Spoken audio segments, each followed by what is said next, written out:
Edward II, King of England from 1307 to 1327, is often heavily criticised, some historians going so far as to say he was the worst king England ever had.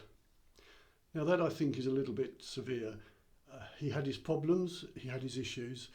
He inherited a great deal of debt and problems with neighbouring countries, and he also had to put up for many years with Thomas of Lancaster, who, to say the least, was a thorn in his side.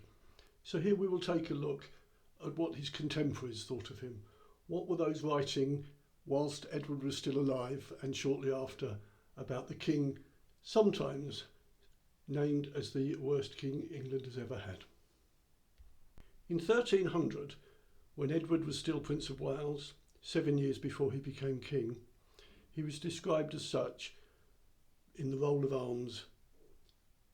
He was a well-proportioned, handsome person of courteous disposition and well-bred, and, desirous of finding an occasion to make proof of his strength, he managed his steed wonderfully well. 20 years later, in 1320, Bishop Cobham, writing to Pope John XXII, said as such in a letter, "Besides which, Holy Father, your devoted son, our Lord the King, in the Parliament summoned to London, bore himself splendidly, with prudence and discretion, contrary to his former habit, rising early and presenting a nobler and pleasant countenance to prelates and lords. Present almost every day in person, he arranged what business was to be dealt with, discussed and determined. Where amendment proved necessary, he ingeniously supplied what was lacking, thus giving joy to his people and ensuring their security and providing reliable hope of an improvement in behaviour." At the same time, in a letter to Cardinal Vital Dufour, Bishop Cobham wrote, "Besides which, O Father and chosen Lord, since you are looking for favourable news about the posture and bearing of our Lord the King, let me tell you that in the Parliament assembled in London, where the Archbishop of Canterbury, 17 of his suffragans, and a great number of earls, barons and lords were present, he bore himself honourably, prudently, and with discretion. All those wishing to speak with reasonableness he listened to patiently, assigning prelates and lords for the hearing and implementation of petitions, and in many instances supplying ingeniously of his own discernment what he felt to be lacking. On that account our people rejoice greatly. There is considerable hope of an improvement in his behaviour and a greater possibility of unity and harmony."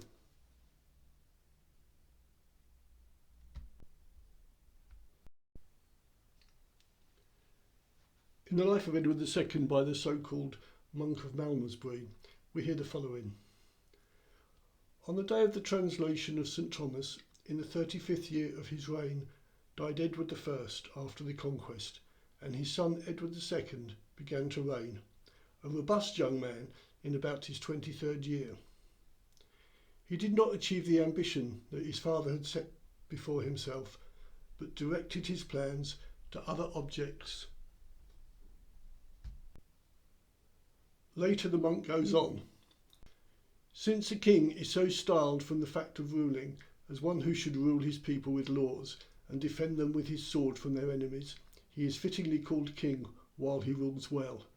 But when he despoils his people, he is rather adjudged a tyrant. Indeed, our king, as he passes through the country, takes men's goods and pays little or nothing or badly. Those to whom anything is due from such a cause, to save themselves trouble, often make an agreement to remit a percentage in order that the balance may be paid quicker. Formerly, indeed, the inhabitants used to rejoice to see the face of the king when he came, but now, because the king's approach injures the people, his departure gives them much pleasure, and as he goes off, they pray that he may never return." Now, what of Edward's opinion of himself? There's a poem, possibly written by Edward II, while captive at Kenilworth in 1326, although its origins is not proved. "In winter woe befalls me, by cruel fortune thwarted. My life now lies in ruin. Full oft have I experienced, there's none so fair, so wise, so courteous, nor so highly famed, but if fortune cease to favour, will be a fool proclaimed. As I say, there's no conclusive proof that that poem is by Edward, but it would be nice to think it is. The Book of Brut tells us the following. This Edward, alas, concerning his rule, was wise of word and foolish indeed. He was also a very ungracious man. In almost all things he began. He gave himself, though it seemed not well, to all kinds of manual labour. During almost all his days, the price of all kinds of grain was dear. Fields failed, hunger was great, the poor died from lack of food, a mortality of men and of beasts also. All England in conflict and strife, no peace established during his lifetime. This King Edward in this land here reigned more than 19 years, amounting to 2 or 3 months. The chronicler of St Mary's Abbey in York was keen to compare Edward to his father, as indeed were many contemporaries, and he wrote as follows. After this good king, Edward, his son Edward reigned. He was called Edward of Carnarvon, a handsome man and strong in body and limb, but he felt short of the qualities and the style of his father, for he was concerned not with deeds of chivalry or prowess, but only with his own desires. This King Edward was so fickle in purpose and feelings that what he granted one day for the common profit of the land, he would want to retract on another. Also, he was a man bent on vengeance. Later, the same monk records the events of the later years of Edward's life as follows. Therefore, on Tuesday, that is to say on the feast of St Hilary, Archbishop of Canterbury read out before the people several articles against the king. Because of this, the people agreed and cried out that he should no longer reign, but that his son, the Duke, should be king. The monk of St Mary's then goes on to quote the words of William Trussell. And I make a solemn affirmation in their name that they do not wish henceforth to be in your fealty, nor your allegiance, nor to admit themselves as holding anything from you as king, but rather they hold you now as a private person with no manner of royal dignity.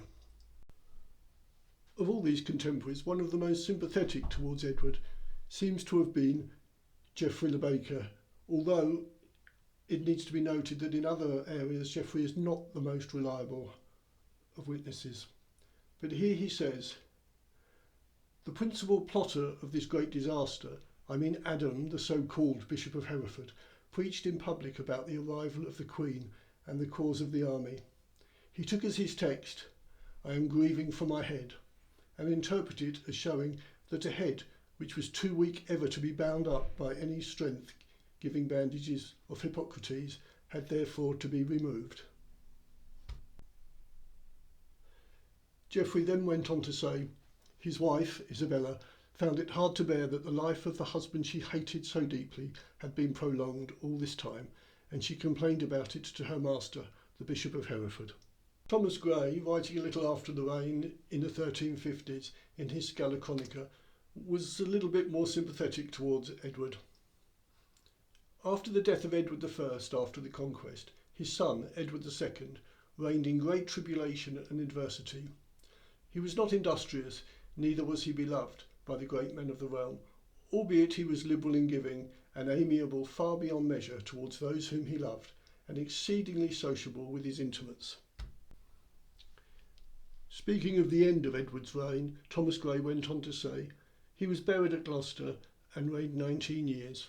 He was wise, gentle and amiable in conversation, but indolent in action. He was very skilful in what he delighted to employ his hands upon. He was too familiar with his intimates, shy with strangers, and loved too exclusively a single individual. Ranulph Higden of St Werburgh's, Chester, was a little less charitable. This Edward was fair of body and great of strength, and unsteadfast of manners and of habits, if men should believe the common tale. For he forsook the company of lords, and drew himself to harlots, to singers and to jesters, to carters and to delvers and ditchers, to rowers, shipmen and boatmen, and to other craftsmen, and gave himself to great drinking.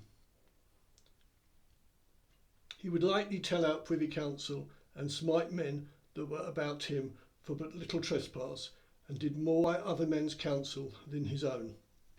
He was too large of gifts and solemnity in making a feast, ready to speak and variant of deeds, unhappy against his enemies and cruel to his own household, and loved strongly one of his familiars, and did him great reverence, and worshipped him, and made him great and rich.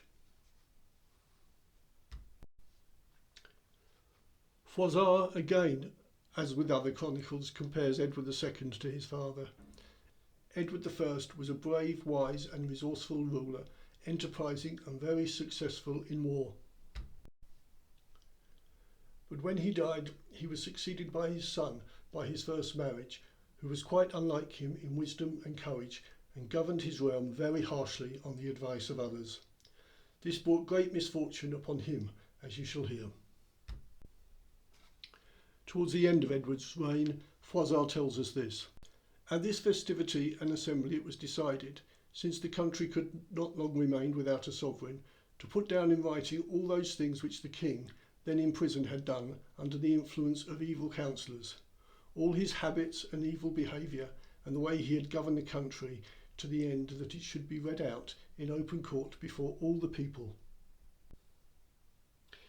He then went on to say, they, the noblemen, concluded by a large majority, both from what they had read out and from their own knowledge of the facts, that such a man was in no way worthy to wear a crown or to be called king. Jean le Bel, writing in the 1360s, echoed the other chroniclers. Indeed, it's to be noted that many of these chroniclers got their information from each other. So le Bel tells us, but after his death he was succeeded by his son of his first marriage, the father of the present noble King Edward, who resembled him neither in wisdom nor in prowess. He governed and ruled most irresponsibly and under the influence of others, and suffered severely for it in the end, as you can hear in due course, if it please you. He then goes on to say, the King of England, Edward II, father of the noble King Edward who now reigns, governed most irresponsibly and committed many outrageous acts in the land by the advice and at the prompting of Lord Hugh Despencer, who had been raised with him from early childhood. And again, le Bel echoes the other chroniclers with the conclusion of the reign. This decree was duly carried out, and when all that the king had done and consented to, and details of his conduct and behaviour were read out and fully understood, the barons and knights and aldermen of the cities withdrew to discuss how to proceed, and the majority by far, especially the greatest lords and high nobility, along with the city's aldermen, agreed that, from the account they'd heard and what they knew of most of the king's actions and conduct, such a man was unfit ever to wear the crown or to be called king. And they all agreed that his eldest son, his rightful heir, who was present there, should be crowned forthwith in his father's place. John Barber, writing in the Bruce around 1375, tells us, the eldest and apparent heir, a young bachelor, grim and fair, Sir Edward called of Carnarvon, that was the grimmest man of all, that men find might in any country, the Prince of Wales that time was he. And finally, Robert Fabian, writing in about 1500, tells us, this Edward was fair of body and strong, but fickle in character and vile in disposition, for he would shun the company of lords and men of honour, and associate with villains and base people. He also indulged greatly in drinking, and readily disclosed matters of great importance. With these and many other reprehensible qualities he was beset, which brought him great dishonour and his lords great distress. It's not just modern historians who have a negative view of Edward II, but it seems from these chronicles that many of his contemporaries and near contemporaries did also. Thank you for watching the YouTube channel of Medieval Chronicles, and please subscribe to hear more original texts from the English Middle Ages. Thank you from London, and goodbye.